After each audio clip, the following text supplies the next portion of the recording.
Misaotran'Andriamanitra trantsika mbola afaka mifampitrotro ambavaka koa saika ampitiavana ary ianao.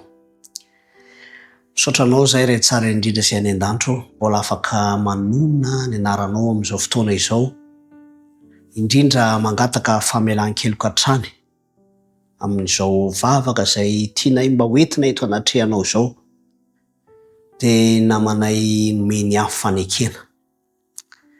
Tompo malalo ianao no efa nanolotra azy ny asany, kanefa koa miatrika fiaikana zany mpanomponao zany, na eo amin'ny sehatry ny fifandraisana amin'ny ao an-trano zany, na eo amin'ny sehatra iatrehany zany asany zany.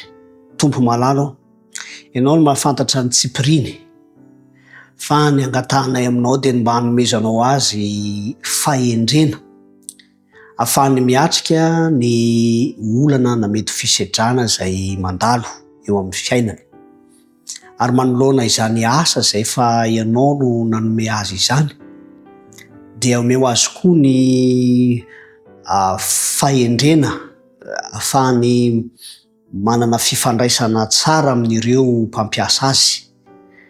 Ianao ihany koa no hanome azy ny fahendrena, indrindra fitomboana fitokisana anao hatrany. Fantatray Tompo fa manana tanjona tsara ho an'izany mpanomponao zany ianao, koa tanterao aminy zany mba ho fanomezam-boninahitra ny anaranao ary mba ho fifaliana ho an'ny mpanomponao ihany koa. Fatonona ny vavako amin'ny anaran'i Jesoay Kristy. Amen.